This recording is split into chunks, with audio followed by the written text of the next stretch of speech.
എല്ലാവർക്കും നമസ്കാരം. നമ്മുടെ പുതിയൊരു വ്ലോഗിലേക്ക് എല്ലാവർക്കും സ്വാഗതം.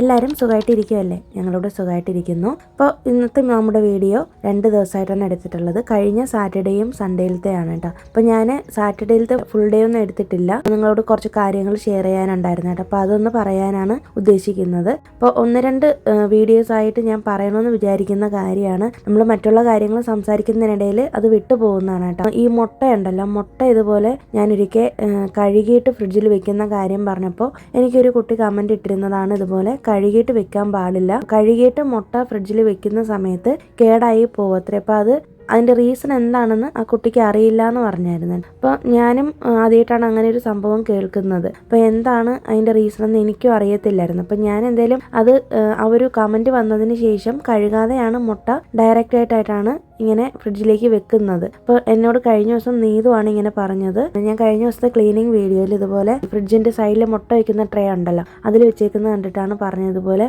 മുട്ട ഇങ്ങനെ കൊണ്ടുവന്ന് ഡയറക്റ്റായിട്ട് ഓപ്പണായിട്ട് ഫ്രിഡ്ജിൽ വെക്കാൻ പാടില്ല. ഇതുപോലെ ഒരു ബോക്സിനകത്തിട്ട് അടച്ചിട്ട് വെക്കണമെന്ന്. കാരണം നാട്ടിൽ നിന്ന് ഇതുപോലെ ചെന്നൈയിലേക്ക് വരുന്ന സമയത്ത് അവരോട് ഇങ്ങനെ കടയിലുള്ള ആൾക്കാർ പറഞ്ഞു കൊടുത്തിട്ടുണ്ട്, മുട്ട ഇങ്ങനെ കൊണ്ടുവന്ന് കഴുകി അല്ലെങ്കിൽ ഡയറക്റ്റായിട്ട് ഫ്രിഡ്ജിൽ വെക്കുവാണെങ്കിൽ പെട്ടെന്ന് കേടായി പോകുന്നു. കാരണം ഇത്രയും ദൂരെ വരുന്നതല്ലേ. അപ്പോൾ അതുകൊണ്ട് തന്നെ അടച്ചൊരു ബോക്സിനകത്താക്കി ഫ്രിഡ്ജിൽ വെക്കണമെന്നാണ് പറഞ്ഞു കൊടുത്തത് അത്രേ. ഇപ്പോൾ പുറത്ത് വെക്കുമ്പോഴാണെങ്കിലും മുട്ട ഇങ്ങനെ ഓപ്പൺ ചെയ്ത് വെക്കാനായിട്ട് പാടില്ല എന്നാണ് പറയുന്നതെന്ന്. അപ്പം അത് നിങ്ങളായിട്ട് എനിക്കൊന്ന് ഷെയർ ചെയ്യണമെന്ന് തോന്നി. ഞാൻ എപ്പോഴും ഒരു വീഡിയോയിലെങ്കിലും അത് പറയണമെന്ന് ഓർക്കും കേട്ടോ. പക്ഷേ ഈ പല കാര്യങ്ങൾക്കിടയിലും മറന്നു പോകുന്നതാണ്. പിന്നെ കഴിഞ്ഞ വീഡിയോയിൽ ഞാൻ ഇതുപോലെ വെജിറ്റബിൾസ് മേടിച്ച സമയത്ത് 2 ചീര കാണിച്ചിട്ടുണ്ടായിരുന്നല്ലോ. അപ്പോൾ അതിൽ ആദ്യം കാണിച്ചത് ഒരു താമരയുടെ ഇല പോലെ ഇരിക്കുന്ന ഒരു വെള്ളാരം ചീര എന്നാണ് ഇവിടെ പറയും, വെള്ളാരം കീര എന്ന് പറയും. അപ്പോൾ അത് ഒരുപാട് ഹെൽത്ത് ബെനിഫിറ്റ്സ് ഉള്ളതാണ്. അപ്പോൾ ഞാൻ ഫസ്റ്റ് ടൈമാണ് അത് കാണുന്നത് കേട്ടോ. അപ്പോൾ ഇവിടെ ചെന്നൈയിൽ അത് സുലഭമായിട്ട് കിട്ടുന്നതാണ്. ഇപ്പോഴാണ് അതിൻ്റെ സീസൺ. അപ്പോൾ ഞാനത് സവോളയൊക്കെ ഇട്ടിട്ടാണ് തോരൻ വെച്ചത്. നമ്മൾ സാധാരണ ചീര തോരൻ വെക്കുന്ന പോലെ തന്നെയാണ്, പക്ഷെ കൂടുതൽ സവോളയും തേങ്ങയും ചേർക്കണമെന്നേ ഉള്ളൂ. അത് നല്ല കയ്പ്പാണ് കേട്ടോ, നല്ല പാവയ്ക്ക പോലെ കഴിക്കുന്നൊരു സാധനമാണ്. അപ്പോൾ അതുകൊണ്ട് അധികം അങ്ങനെ പെട്ടെന്ന് ഇഷ്ടപ്പെടത്തില്ല. നമ്മുടെ ഒരു ഉലുവ ചീരയില്ല, അതുപോലെയൊക്കെ ഇരിക്കും, വെന്തയക്കീര എന്ന് ഇവിടെ പറയും. അപ്പോൾ അതിൻ്റെയൊക്കെ ഒരു ടേസ്റ്റാണ്. അത്യാവശ്യം കയ്പ്പ് കൂടുതലാണ്, പക്ഷെ ഒരുപാട് ഹെൽത്ത് ബെനിഫിറ്റ്സ് ഒക്കെ ഉള്ളതാണ് കേട്ടോ. അപ്പോൾ ഞാൻ അതും കഴിഞ്ഞ വീഡിയോയിൽ പറയണമെന്ന് വിചാരിച്ചിട്ട് വിട്ടുപോയൊരു കാര്യമാണ്. അപ്പോൾ നിങ്ങൾ ശ്രദ്ധിച്ചിട്ടുണ്ടാവും, ഞാൻ അതിനെക്കുറിച്ച് ഒന്നും തന്നെ എക്സ്പ്ലെയിൻ ചെയ്തിട്ടുണ്ടായിരുന്നില്ല. പക്ഷെ നാട്ടിൽ ആ ചീര കഴിക്കുമെന്ന് അറിയത്തില്ല. അതേപോലത്തെ ഷേപ്പിന് വരുന്ന ഇലയുടെ ചെറിയ ഇലകളുള്ള ഒരു ചെടിയെ എൻ്റെ നാട്ടിൽ ട്രിവാൻഡ്രത്തിലൊക്കെ കൊടങ്കൽ എന്ന് പറയും. ഞങ്ങളത് കോഴിക്കൊക്കെ അസുഖം വരുന്ന സമയത്ത് തേച്ച് പുരട്ടി കൊടുക്കുകയാണ് ചെയ്യുന്നത്. മരുന്നാണത്. പക്ഷെ ആ സാധനമല്ല ഇപ്പം ഞങ്ങൾ മേടിച്ചിരിക്കുന്ന സാധനം. അപ്പം ഇനി മേടിക്കുന്ന സമയത്ത് അത് ഉണ്ടാക്കുന്നതൊക്കെ ഞാൻ ഡീറ്റെയിൽ ആയിട്ട് കാണിച്ചു തരാം. അപ്പം നാട്ടിൽ വളർത്തു ചെടിയായിട്ടൊക്കെ ആയിട്ടാണ് ഉപയോഗിക്കുന്നതെന്ന് പറഞ്ഞു കേട്ടായിരുന്നു. അപ്പോൾ ഇവിടെ അത് ഭക്ഷണമായിട്ട് കഴിക്കുന്ന സാധനമാണ്, ചീര വിഭാഗത്തിൽപ്പെട്ടൊരു സാധനമാണ് കേട്ടോ. അപ്പം അത് ഞാൻ പറയുന്ന സംഭവം ഇനി മേടിക്കുമ്പോഴത്തേക്കും ഞാൻ ഡീറ്റെയിൽ ആയിട്ട് റെസിപ്പി കാണിച്ചു തരാം. അപ്പോൾ ഞാൻ സാറ്റർഡേ ആയപ്പോഴത്തേക്ക് ആ ഒരു ചെറിയൊരു മൺകൂജ ഉണ്ടല്ലോ, അതിൽ ഞാൻ കുറേ നാളായിട്ട് വിചാരിക്കുന്നുണ്ട് പെയിന്റ് അടിക്കണമെന്ന്. അപ്പോൾ ആമയ്ക്ക് ഭയങ്കര ബോറടിയാണെന്ന് പറഞ്ഞിട്ട് ഇവിടെ ഒരു കരച്ചിലും ബഹളമൊക്കെ ആയിരുന്നതുകൊണ്ട് അപ്പം ഞാൻ അവളോട് പറഞ്ഞു അതിൽ നമുക്ക് പെയിന്റ് അടിക്കാമെന്ന്. അങ്ങനെ ഞാനും അവളും കൂടെ ചേർന്നിട്ട് ആ ഒരു ഇതിൽ പെയിന്റ് അടിച്ചിട്ട് ഫ്ലവർ വൈസ് പോലെ ആക്കിയിട്ടുണ്ട്. അത് സാറ്റർഡേ ആണ് കേട്ടോ ചെയ്തത്.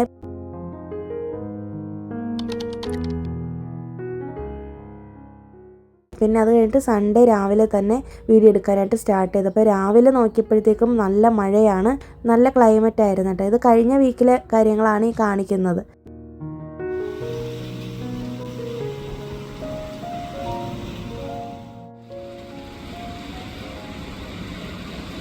അപ്പം ഞങ്ങൾക്ക് അറിയത്തില്ലായിരുന്നു ഇപ്പം ഈ ഒരു മാസം ഇവിടെ നോൺ വെജ് കഴിക്കാൻ പാടില്ല എന്ന്. ശരിക്കും ഞങ്ങൾ ഈ സൺഡേ കഴിഞ്ഞതിന് ശേഷമാണ് അറിയുന്നത്. ഉച്ചയ്ക്ക് ഭക്ഷണം കഴിച്ചുകൊണ്ടിരുന്നപ്പോഴാണ് അറിയുന്നത് ഈ മാസം ഇവിടെ നോൺ വെജ് കഴിക്കില്ല എന്ന്. ഞങ്ങൾക്ക് ഇത്രയും നാളായിട്ട് അറിയത്തില്ലായിരുന്നു കേട്ടോ. ഹസ്ബൻഡിനും അങ്ങനെ അറിയില്ലായിരുന്നു എന്നാണ് പറഞ്ഞത്. അപ്പോൾ ഞങ്ങൾ ഇന്ന് എന്തെങ്കിലും മീൻ മേടിച്ചു പോയി. നെക്സ്റ്റ് വീക്ക് തൊട്ട് ഞങ്ങൾ നോൺ വെജ് ഒന്നും കഴിക്കുന്നില്ല എന്ന് തീരുമാനിച്ചിരിക്കുകയാണ്. കാരണം നമ്മൾ വീക്കെൻഡിൽ മാത്രമാണ് നോൺ വെജ് കഴിക്കുന്നത്, മീനൊക്കെ മേടിക്കുന്നത്. ഇറച്ചിയൊന്നും അങ്ങനെ എപ്പോഴും മേടിക്കാറൊന്നുമില്ല കേട്ടോ, വല്ലപ്പോഴും ആണ് മേടിക്കുന്നത്. അപ്പോൾ ഈ മാസം ഞങ്ങൾ നോൺ വെജ് കഴിക്കുന്നില്ല എന്ന് തീരുമാനിച്ചിരിക്കുകയാണ്. പക്ഷേ ഇന്ന് ഞങ്ങൾക്ക് ഒരു അബദ്ധം പറ്റി പോയതാണ് കേട്ടോ. അപ്പോൾ രാവിലെ എഴുന്നേറ്റ് ഞാൻ എൻ്റെ കിച്ചണിലേക്ക് വന്നിട്ടുണ്ട്. അപ്പോൾ രാവിലെ തന്നെ കട്ടനൊക്കെ വന്നിട്ടിട്ടുണ്ട്. അപ്പോൾ ആമിക്ക് കട്ടൻ വേണമല്ലോ, അപ്പോൾ ഞാൻ പറഞ്ഞിട്ടുണ്ടല്ലോ. അപ്പോൾ അവൾക്ക് വേണ്ടിയിട്ടാണ് മെയിനായിട്ട് ഇടുന്നത്.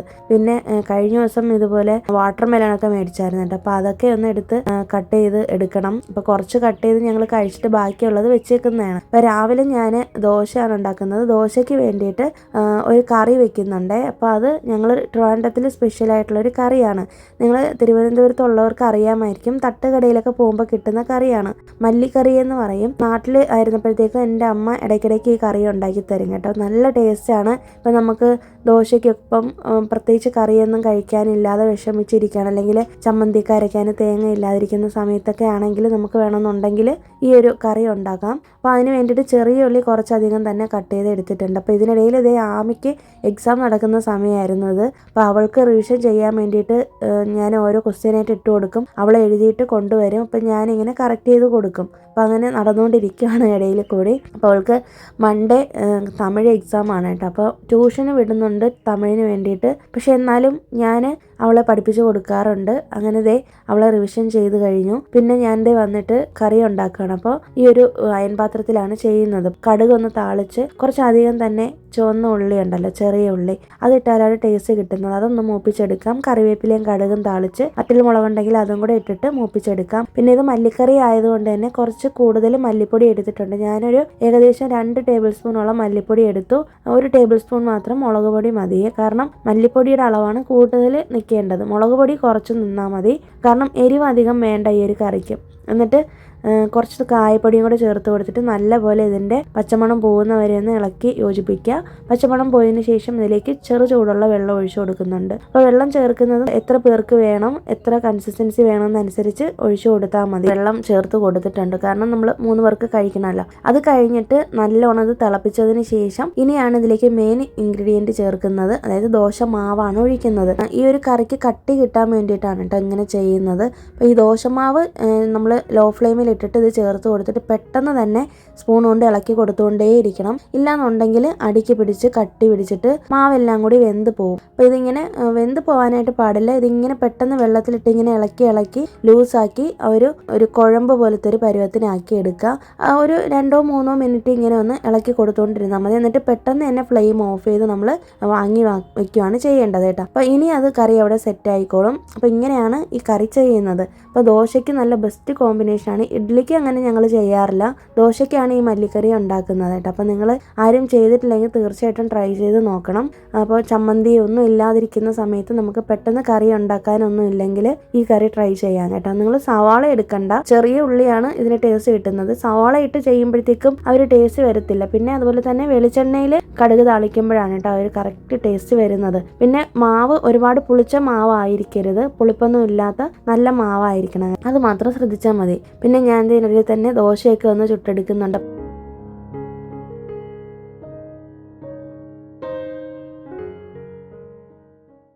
അപ്പോൾ ഇതിനിടയിൽ ഹസ്ബൻഡ് പോയിട്ടതേ ഞങ്ങൾക്ക് ഇതുപോലെ മീൻ മേടിച്ചുകൊണ്ട് വന്നേട്ടോ. അപ്പോൾ ഞാൻ പറഞ്ഞല്ലോ നമ്മൾ ഓർക്കാതെയാണ് ഇത് മേടിച്ചത്. ഇതിനിടയിൽ തന്നെ ഞങ്ങൾ ഭക്ഷണം കഴിക്കാൻ വേണ്ടിയിട്ട് ഇരുന്നിട്ടുണ്ട്. അപ്പോൾ ഹസ്ബൻഡ് രാവിലെ ടാബ്ലറ്റ് ഒക്കെ കഴിച്ചുകൊണ്ടിരിക്കുന്നതുകൊണ്ട് ഇപ്പോൾ വേണ്ടാന്ന് പറഞ്ഞു കേട്ടോ. അപ്പോൾ അതുകൊണ്ട് പിന്നീട് കഴിക്കാമെന്ന് പറഞ്ഞു. അങ്ങനെ ഞാനും ആമിയും കൂടെ കഴിക്കുവാണ്. അപ്പോൾ കുറച്ച് നേരം ഒന്ന് റിലാക്സ്ഡ് ആയിട്ട് നമുക്ക് സൺഡേ ആണ് ഇതുപോലെ എല്ലാവരും ഒരുമിച്ചിരുന്ന് കഴിക്കാനായിട്ട് പറ്റുന്നത് കേട്ടോ.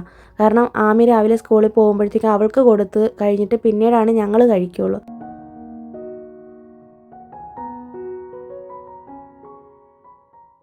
പിന്നെ ഞാനിപ്പോൾ എടുത്തുകൊണ്ട് പോയത് ആ ചീരയുടെ തണ്ടുണ്ടല്ലോ, അത് സൂപ്പ് വയ്ക്കാനായിട്ട് കൊള്ളാമെന്ന് പറഞ്ഞു. അപ്പോൾ ഞാനത് ട്രൈ ചെയ്തിട്ടില്ല. അപ്പോൾ ഇനി അടുത്ത പ്രാവശ്യം മേടിക്കുമ്പോഴത്തേക്കും ഉണ്ടാക്കാമെന്ന് വിചാരിക്കുകയാണ്.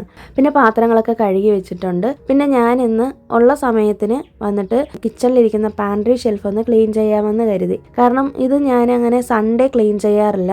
ഇനിയിപ്പോൾ നെക്സ്റ്റ് വീക്ക് തൊട്ട് നവരാത്രിയുടെ ആരംഭമാണല്ലോ. അപ്പോൾ അതുകൊണ്ട് തന്നെ ഞാൻ ആ സമയത്ത് ക്ലീനിങ് ഒന്നും ചെയ്യേണ്ടെന്ന് വിചാരിച്ചിട്ട് ഇതും കൂടി അങ്ങ് ചെയ്ത് കഴിഞ്ഞിട്ടുണ്ടെങ്കിൽ എൻ്റെ വീട്ടിലെ ക്ലീനിങ് എല്ലാം കംപ്ലീറ്റ് ആവും. പിന്നെ ഇനി ചെയ്യാനുള്ളത് അണ്ടർ സിങ്ക് ചെയ്യാനുണ്ട്. അത് ഞാൻ നവരാത്രി കഴിഞ്ഞിട്ടേ ചെയ്യുന്നുള്ളൂ. ആ ഒരു ടൈമിൽ എന്തായാലും ഇനിയിപ്പോൾ ക്ലീനിങ് ആയിട്ട് ചെയ്യുന്നില്ല എന്ന് വിചാരിച്ചേട്ടാ. അത്യാവശ്യം വൃത്തിയാക്കിയിട്ടുണ്ടല്ലോ, നമ്മൾ ഓൾറെഡി ഡീപ്പ് ക്ലീനിങ്ങും ഡീക്ലട്ടറിങ് എല്ലാം ചെയ്ത് വെച്ചേക്കുവാണല്ലോ. അപ്പോൾ അതുകൊണ്ട് പാൻട്രി ഷെൽഫ് മാത്രം ഒന്ന് ക്ലീൻ ചെയ്യാമെന്ന് കരുതി. അപ്പോൾ അതിനിടയിൽ നമുക്ക് കുറച്ച് കാര്യങ്ങൾ സംസാരിക്കാം. അപ്പോൾ പൊതുവേ എല്ലാവരും വിചാരിക്കുന്നൊരു കാര്യമാണല്ലേ, ഇപ്പം മിക്കവാറും എല്ലാവർക്കും സോഷ്യൽ മീഡിയയിൽ അക്കൗണ്ട് ഉള്ളവരാണ്. അപ്പം ഞാൻ ഉൾപ്പെടെയാണ് പറയുന്നത്. പറയുന്നത്. കൂടുതൽ പേരും ലൈഫ് സ്റ്റൈൽ വ്ളോഗേഴ്സാണ്. അതിൽ മെജോറിറ്റി ആൾക്കാരും വീട്ടമ്മമാരാണ്. ഞാൻ എൻ്റെ കാര്യം പറയാം. ഒരു 30 മിനിറ്റ് അല്ലെങ്കിൽ 25 മിനിറ്റ് വീഡിയോ നിങ്ങൾ കാണുന്നതായിരിക്കില്ല എൻ്റെ ലൈഫ് എന്ന് പറയുന്നത്. ഒരു ദിവസത്തിൽ ഒത്തിരി സംഭവങ്ങൾ നമ്മുടെ വീട്ടിൽ നടക്കുമല്ലേ. കാണിക്കാൻ പറ്റുന്ന കാര്യങ്ങൾ മാത്രമായിരിക്കുള്ളൂ നമ്മൾ കാണിക്കുന്നത്. പലരും വിചാരിക്കുന്നത് ഈ 30 മിനിറ്റ് അല്ലെങ്കിൽ 25 മിനിറ്റിലുള്ളതാണ് നമ്മുടെയൊക്കെ ലൈഫ് എന്നാണല്ലേ. പക്ഷെ ഒരിക്കലും അല്ല കേട്ടോ. നമ്മൾ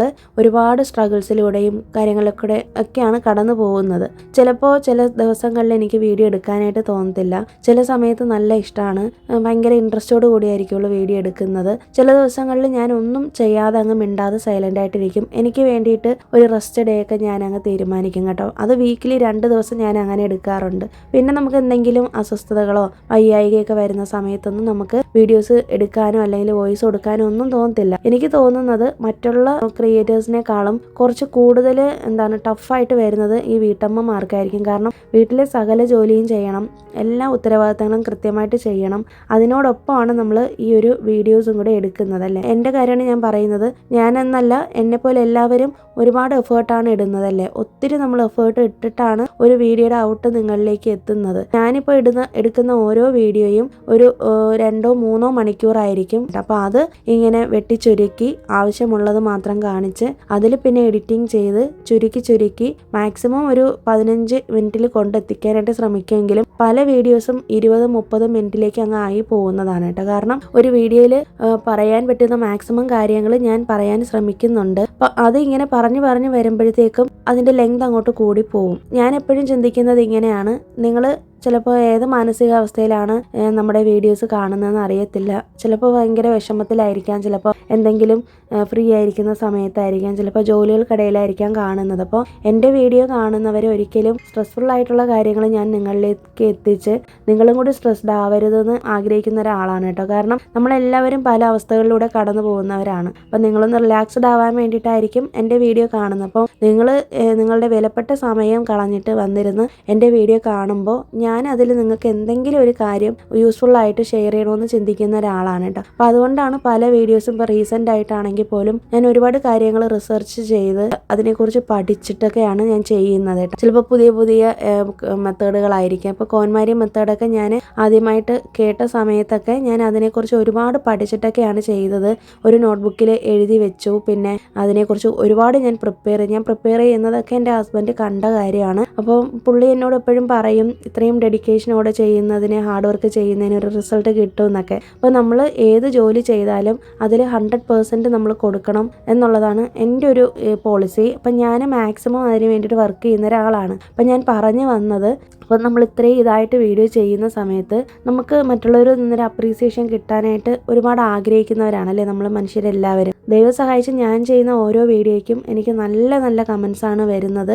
ഒരുപാട് പേര് എന്നെ അപ്രീഷിയേറ്റ് ചെയ്യാറുണ്ട്. ശരിക്കും ഓരോ കമൻസ് വായിക്കുമ്പോഴാണ് എനിക്ക് ചില ദിവസങ്ങളിൽ വീഡിയോ എടുക്കാനായിട്ട് തോന്നത്തില്ല കേട്ടോ. അപ്പം ഞാനിങ്ങനെ വീഡിയോസ് എനിക്ക് എടുക്കണ്ട, അല്ലെങ്കിൽ വീഡിയോസ് ഇനി കുറച്ച് ദിവസത്തേക്ക് പോസ്റ്റ് ചെയ്യേണ്ട എന്നൊക്കെ വിചാരിച്ചിരിക്കുമ്പോഴായിരിക്കും കമൻസുകൾ കേൾക്കുമ്പോഴാണ് എനിക്ക് പിന്നെയും വീഡിയോസ് ചെയ്യാനായിട്ട് തോന്നുന്നത്. അപ്പം ഞാൻ പറയുന്നത്, എൻ്റെ വീഡിയോ കൊണ്ട് നിങ്ങൾക്ക് ഉപകാരപ്പെട്ടു എന്ന് കേൾക്കുന്നത്, അങ്ങനെ ഒരു കമൻറ്റ് കേൾക്കുമ്പോൾ തന്നെ എനിക്ക് ഭയങ്കര സന്തോഷമാണ് കേട്ടോ. ഞാൻ നിങ്ങളിലേക്ക് എത്തിക്കാനായിട്ട് ശ്രമിക്കുന്ന പല കാര്യങ്ങളും ആ ഒരു രീതിയിൽ തന്നെയാണ് നിങ്ങളിലേക്ക് എത്തുന്നതെന്ന് അറിയുമ്പോൾ ഒത്തിരി സന്തോഷമാണ്.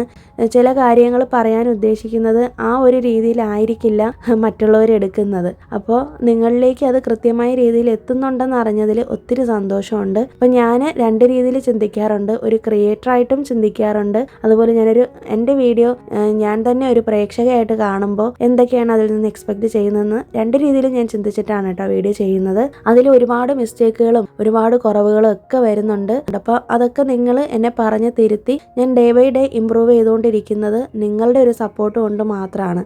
ഈവൻ എൻ്റെ ഹസ്ബൻഡ് പോലും വീഡിയോസ് കണ്ടിട്ട് അഭിപ്രായം പറയും, അവിടെ അത് ശരിയാക്കണം, ഇത് ശരിയാക്കണം, അല്ലെങ്കിൽ സംസാരത്തിൽ വ്യത്യാസം വരുത്തണം എന്നൊക്കെ ഒത്തിരി തവണ പറഞ്ഞിട്ടുണ്ട്. പിന്നെ എൻ്റെ ബെസ്റ്റ് ഫ്രണ്ട് അഞ്ജു പറഞ്ഞിട്ടുണ്ട്. പിന്നെ എൻ്റെ സുഹൃത്തുക്കൾ, പിന്നെ നിങ്ങൾ ഓരോരുത്തരും കമൻസിലൂടെ അറിയിക്കുന്ന കാര്യങ്ങൾ, പിന്നെ നിങ്ങൾ സജഷൻസ് പറയുന്നുണ്ട്. അപ്പോൾ എന്നെ സംബന്ധിച്ചിടത്തോളം ഞാനിതൊരു പ്രൊഫഷനായിട്ടാണ് കണ്ടിരിക്കുന്നത്. അതേപോലെ തന്നെ എൻ്റെ പാഷനും ആണ് കേട്ടോ. അപ്പം ഞാനതിൽ മാക്സിമം എൻ്റെ എഫേർട്ട് ഇടാറുണ്ട്. അപ്പോൾ ഡേ ബൈ ഡേ ഇമ്പ്രൂവ് ചെയ്യാനാണ് ഞാൻ ശ്രമിച്ചുകൊണ്ടിരിക്കുന്നത്. പല വീട്ടമ്മമാർക്കും ഇങ്ങനെ ഒരു ചാനലൊക്കെ കൊണ്ട് നടക്കുന്നത് അവരുടെ സ്ട്രെസ്സ് കുറയ്ക്കാനും അവർ ജീവിതത്തിൽ എന്തെങ്കിലുമൊക്കെ സന്തോഷം കണ്ടെത്തുന്നത് ഈ ഒരു രീതിയിലായിരിക്കും കേട്ടോ. ചിലർ വരുമാനത്തിന് വേണ്ടിയിട്ടായിരിക്കും. ഓരോരുത്തർക്കും ഓരോ കാഴ്ചപ്പാടാണല്ലേ. അപ്പോൾ എന്നെ സംബന്ധിച്ച് ഞാൻ ചിന്തിക്കുന്നത്, ഇപ്പോൾ എനിക്ക് ഫ്രീ ടൈം കിട്ടുന്ന സമയത്ത് എന്തെങ്കിലും ഒരു കാര്യത്തിൽ എനിക്കൊന്ന് എൻഗേജ്ഡ് ആവണം, അതേസമയം എൻ്റെ പാഷൻ ആയിരിക്കണം ഞാൻ കൂടുതൽ ഫോക്കസ് ചെയ്യേണ്ടത് എന്നൊക്കെ വിചാരിച്ചിട്ടാണ് ഞാൻ കൂടുതലും ഈ വീഡിയോസൊക്കെ എടുക്കുന്നത്. മാത്രമല്ല അതേസമയം നിങ്ങൾക്കും യൂസ്ഫുൾ ആയിരിക്കണം. ഞാനൊരു കാര്യം നിങ്ങളിലേക്ക് എത്തിക്കുമ്പോൾ അത് നിങ്ങൾക്ക് ഉപകാരപ്പെടുന്നത് ആയിരിക്കണം എന്ന് ചിന്തിച്ചിട്ടാണ് ഓരോ വീഡിയോയും എടുക്കുന്നത്. പിന്നെ നിങ്ങൾ ഈ കാണുന്ന 20 മിനിറ്റ് വീഡിയോയിൽ ആതിര എന്താണോ അത് തന്നെയാണ് നിങ്ങൾ കാണുന്നത് കേട്ടോ. അപ്പോൾ എൻ്റെ മനസ്സിലൂടെ കടന്നു പോകുന്ന ചിന്തകളും എനിക്ക് ചുറ്റുമുള്ള എൻ്റെ ഫ്രണ്ട്സ് എന്നോട് ഷെയർ ചെയ്യുന്ന കാര്യങ്ങളും ഇതിന് മുന്നേ ഷെയർ ചെയ്തിട്ടുള്ള കാര്യങ്ങളും ഒക്കെ ഒരു സ്ത്രീയുടെ ജീവിതത്തിൽ ഒത്തിരി കാര്യങ്ങളിലൂടെയാണ് അവൾ കടന്നു പോകുന്നതല്ലേ, പ്രത്യേകിച്ച് കല്യാണത്തിന് ശേഷം. അപ്പോൾ ഒരുപാട് കാര്യങ്ങൾ ഈ സമൂഹത്തിൽ സ്ത്രീകൾ അനുഭവിക്കുന്നുണ്ടെന്ന് എനിക്ക് പലപ്പോഴും തോന്നാറുണ്ട്. അപ്പോൾ അത് നിങ്ങളിലേക്കും കൂടി എത്തിക്കണമെന്നും അതിന് എന്തെങ്കിലും ഒരു സൊല്യൂഷൻ എന്നാൽ കഴിയുന്ന രീതിയിൽ പറഞ്ഞു തരണമെന്നും ഞാൻ ആഗ്രഹിക്കുന്നുണ്ട്. അപ്പം ഞാനെല്ലാം തികഞ്ഞവളാണെന്നുള്ള രീതിയിലല്ല ഞാനിതൊക്കെ പറയുന്നത്. ഞാൻ പറയുന്നതിൽ തെറ്റുകളുണ്ടെങ്കിൽ നിങ്ങൾ തിരുത്തുന്നുണ്ട്, തിരുത്താം, അതിനുള്ള പൂർണ്ണ അവകാശമുണ്ട്. ഞാൻ പറയുന്ന ഓരോ കാര്യങ്ങളിലും അഭിപ്രായം പറയാനുള്ള അവകാശമുണ്ട്. അപ്പോൾ നമ്മൾ പരസ്പരം അങ്ങോട്ടും ഇങ്ങോട്ടും ഓരോ കാര്യങ്ങൾ ചർച്ച ചെയ്ത് ഡേ ബൈ ഡേ നമ്മുടെ രണ്ട് കൂട്ടരുടെയും ലൈഫ് ഇമ്പ്രൂവ് ചെയ്യണം എന്നാണ് ഞാൻ ആഗ്രഹിക്കുന്നത് കേട്ടോ. ഞാനായിട്ട് തന്നെയാണ് ഈ വീഡിയോയിൽ നിൽക്കുന്നത്, അല്ലാതെ വേറെ പുറമോടിയായിട്ടുള്ള ഒരു സംഭവങ്ങളും ഞാൻ കാണിക്കില്ല. എനിക്കതിനെ അറിയത്തുമില്ല കേട്ടോ. ഞാൻ എന്താണോ അതാണ് നിങ്ങളിലേക്ക് എത്തിക്കുന്നത്. പിന്നെ എൻ്റെ പല തോട്ട്സുകളും കാര്യങ്ങളും നമുക്കിപ്പോൾ മറ്റുള്ളവരോട് എപ്പോഴും പറഞ്ഞു നടക്കാൻ പറ്റാത്ത ചില കാര്യങ്ങളൊക്കെ നമുക്ക് പറയാൻ പറ്റുന്ന ഒരു മീഡിയ ആണ് ഈ ഒരു സോഷ്യൽ മീഡിയ എന്നാണ് ഞാൻ ഉദ്ദേശിക്കുന്നത്. അപ്പം കുറേ പേര് അതിനോട് യോജിക്കുന്നവരുണ്ട്, അവരുടെ ലൈഫിൽ ഇതേപോലുള്ള കാര്യങ്ങൾ നടന്നിട്ടുണ്ടെന്ന് പറയുന്നവരുണ്ട്. അതൊക്കെ കേൾക്കുമ്പോഴാണ് ഞാനും മനസ്സിലാക്കുന്നത് അപ്പോൾ എത്ര പേരാണ് ഇത്തരം സംഭവങ്ങളിലൂടെ കടന്നു പോകുന്നതെന്ന്. ഞാൻ എപ്പോഴും മറ്റുള്ളവരുടെ ഇമോഷൻസിന് വാല്യൂ കൊടുക്കുന്ന ഒരാളാണ് കേട്ടോ. അപ്പം എൻ്റെ ഇമോഷൻസ് മാത്രമാണ് വലുത്, ഞാൻ മാത്രമാണ് എന്ന് വിചാരിച്ച് സെൽഫിഷായിട്ട് ജീവിക്കുന്ന ഒരാളെ അല്ല. അപ്പം അതൊക്കെ കൊണ്ട് തന്നെയാണ് കുറേ അതിൽ കൂടി ഞാൻ കുറേ തിരിച്ചടികൾ പഠിച്ചിട്ടുമുണ്ട്. അതേസമയം തന്നെ ഒത്തിരി പേരുടെ മനസ്സെനിക്ക് മനസ്സിലാക്കാനും സാധിച്ചിട്ടുണ്ട്. അപ്പം ഈ ഒരു വീഡിയോസിലൊക്കെ വരുന്ന കമൻസ് ഒക്കെ വായിക്കുമ്പോൾ ശരിക്കും എനിക്ക് ഭയങ്കര സന്തോഷവും സങ്കടമൊക്കെ തോന്നുന്ന കമൻസുകളൊക്കെ വരാറുണ്ട്. അപ്പോൾ ഞാൻ പറയുന്നത്, നമ്മൾ ഇപ്പോൾ ജീവിച്ചിരിക്കുന്ന സമയത്ത് ഒരാളുടെയെങ്കിലും മനസ്സിൽ നമുക്ക് ഒരു സ്ഥാനം കിട്ടുക എന്ന് പറയുന്നത് ഏറ്റവും വലിയൊരു കാര്യമാണല്ലേ. അപ്പം നിങ്ങൾ മനസ്സുകൊണ്ട് എന്നെ ഒരുപാട് പേരെന്നെ അംഗീകരിച്ച് കഴിഞ്ഞിരിക്കുന്നു. അത് തന്നെയാണ് ഞാൻ ഈ ഒരു സോഷ്യൽ മീഡിയയിൽ നിന്ന് നേടിയെടുത്ത ഏറ്റവും വലിയൊരു കാര്യം എന്ന് പറയുന്നത്. ഇന്നും ഹൃദയത്തിൻ്റെ ഒരു ഭാഗത്ത് നിങ്ങളെന്നെ സ്വന്തം സഹോദരിയായിട്ട് കൂടപ്പിറപ്പായിട്ട് കാണുന്നുണ്ട് എന്നതാണ് ഞാൻ നേടിയൊരു കാര്യം. അല്ലാതെ കുറേ സബ്സ്ക്രൈബേഴ്സോ അല്ലെങ്കിൽ മില്യൺ കണക്കിന് വരുമാനം ഒന്നും കിട്ടുന്നതിലല്ല കാര്യം. ശരിക്കും ഒരാളുടെ ജീവിതത്തിൽ ആതിര എന്ന വ്യക്തിക്ക് എന്ത് മാറ്റം ഉണ്ടാക്കാൻ കഴിഞ്ഞു എന്നുള്ളതിലാണ് ഞാൻ ചിന്തിക്കുന്നത്. അതിലെനിക്ക് ഭയങ്കര സന്തോഷമാണ്. ഞാൻ അത്രേ ആഗ്രഹിക്കുന്നുള്ളൂ ഈ ഒരു ചാനൽ കൊണ്ട്. ഇപ്പം നമ്മുടെ ഈ ചാനലിലേക്ക് വരുന്ന ഒരാളിനും നിരാശപ്പെടേണ്ടി വരത്തില്ല ഒറ്റയ്ക്കാണ് എന്നുള്ളത്. ഞാൻ പറയുന്ന ഓരോ കാര്യങ്ങളും പലർക്കും കണക്ട് ചെയ്യാൻ പറ്റുന്നുണ്ടെന്നും ഞാൻ കാരണം ഒത്തിരി പേരുടെ ജീവിതം ഇമ്പ്രൂവ് ആയിട്ടുണ്ടെന്നും ജീവിക്കാൻ മറന്നിരുന്ന ആൾക്കാർ പോലും ജീവിക്കാനായിട്ട് തുടങ്ങി എന്നൊക്കെ കേൾക്കുമ്പോഴുണ്ടല്ലോ, ശരിക്കും വേണ്ടിട്ടുണ്ടെങ്കിൽ എനിക്ക് ചില കമൻസ് ഒക്കെ വായിക്കുമ്പോൾ നല്ല കണ്ണീന്ന് കണ്ണീര് വരാറുണ്ട്. നല്ല കണ്ടൻസ് നിങ്ങളിലേക്ക് എത്തിക്കണം എന്നാണ് ഞാൻ ചിന്തിക്കാറുള്ളത്. കഴിഞ്ഞ ദിവസം എനിക്കൊരു കമൻറ്റ് വന്നതാണ്, ഈ കാര്യങ്ങളൊക്കെ സംസാരിക്കുന്നുണ്ടെങ്കിൽ എന്തോരം ജോലികളാണ് ചെയ്യുന്നതെന്ന്. അപ്പോൾ ഞാൻ കൂടുതൽ സ്പീഡ് മോഷനിലിട്ടാണ് ഈ വീഡിയോസ് കാണിക്കുന്നത്. കാരണം വീഡിയോയുടെ ലെങ്ത് ഇപ്പം തന്നെ ഓൾറെഡി കൂടുതലാണ്. 20 മിനിറ്റ് എന്നൊക്കെ പറയുന്നത് വളരെ കൂടുതലാണെന്ന് എനിക്കറിയാം. പക്ഷെ എന്നാലും ഒരു നിവൃത്തി ഇല്ലാത്തത് കൊണ്ടാണ് ഞാൻ ലെങ്ത് മാക്സിമം കുറയ്ക്കാൻ ശ്രമിച്ചിട്ടും ഇത്രയും ആയി പോകുന്നതാണ് കേട്ടോ. എന്നാലും നിങ്ങളെല്ലാവരും ക്ഷമയോടെ കാത്തിരുന്ന് എൻ്റെ വീഡിയോസ് കാണുന്നുണ്ടല്ലോ. മാത്രമല്ല ഒരു ദിവസം വീഡിയോ ഇടാൻ വൈകിപ്പോയാലോ അല്ലെങ്കിൽ ഇട്ടില്ലെങ്കിലോ ഒക്കെ അന്ന് കമൻസ് ചെയ്യുന്ന ഒത്തിരി പേരുണ്ട്. അതുപോലെ തന്നെ വീഡിയോസിന് വേണ്ടി കാത്തിരിക്കുന്ന ആൾക്കാരുണ്ട്. ഇപ്പോഴും പഴയ വീഡിയോസ് കാണുന്ന, ഒരു ദിവസം വീഡിയോ ഇട്ടില്ലെങ്കിൽ സാറ്റർഡേ സൺഡേ നമുക്ക് വീഡിയോ വരത്തില്ലല്ലോ. മൺഡേ വെനസ്ഡേ ഫ്രൈഡേ ആണ് നമുക്ക് വീഡിയോസ് വരുന്നത്. ഉച്ചയ്ക്ക് 12:30-ക്കാണ് വീഡിയോസ് വരുന്നത്. അപ്പം ബാക്കിയുള്ള ദിവസങ്ങളിൽ വീഡിയോസ് വരാതിരിക്കുമ്പോൾ എൻ്റെ പഴയ വീഡിയോസൊക്കെ കാണുന്നുണ്ടെന്നൊക്കെ പറയുന്ന കേൾക്കുമ്പോൾ എനിക്ക് ഒത്തിരി സന്തോഷമാണ് കേട്ടോ. അപ്പം നിങ്ങൾ ഈ തരുന്ന സപ്പോർട്ട് എന്നും കൂടെ ഉണ്ടാവുമെന്ന് വിശ്വസിക്കുന്നു. അപ്പോൾ ഈ ഒരു വീഡിയോ നിങ്ങൾക്ക് യൂസ്ഫുൾ ആയി എന്ന് വിശ്വസിക്കുന്നു. അപ്പോൾ ആമിയെ ഈവനിങ് ആയപ്പോഴത്തേക്കും ഒന്ന് ട്യൂഷന് വിട്ടിട്ടുണ്ട്, തമിഴ് ട്യൂഷന് പോയേക്കുവാണ്. ഇത്രയേ ഉള്ളൂ ഇന്നത്തെ വീഡിയോ. അപ്പോൾ വീടൊക്കെ ഒന്ന് ക്ലീൻ ചെയ്തു, പിന്നെ എല്ലാം ഷെൽഫും ഒക്കെ ഒന്ന് ക്ലീൻ ചെയ്തിട്ടുണ്ട്. ഇനി നെക്സ്റ്റ് വീഡിയോ അതായത് ബുധനാഴ്ചയാണ് വരുന്നത്. അപ്പോൾ ആ വീഡിയോ ഒരു സർപ്രൈസ് വീഡിയോ ആണ്. അപ്പോൾ നിങ്ങൾ എന്തായാലും എല്ലാവരും കാത്തിരിക്കൂ. പുതിയൊരു വീഡിയോ ആയിട്ട് നമുക്കിനി വെനസ്ഡേ വീണ്ടും കാണാം. അതുവരേക്കും എല്ലാവർക്കും ബൈ. Thanks for watching.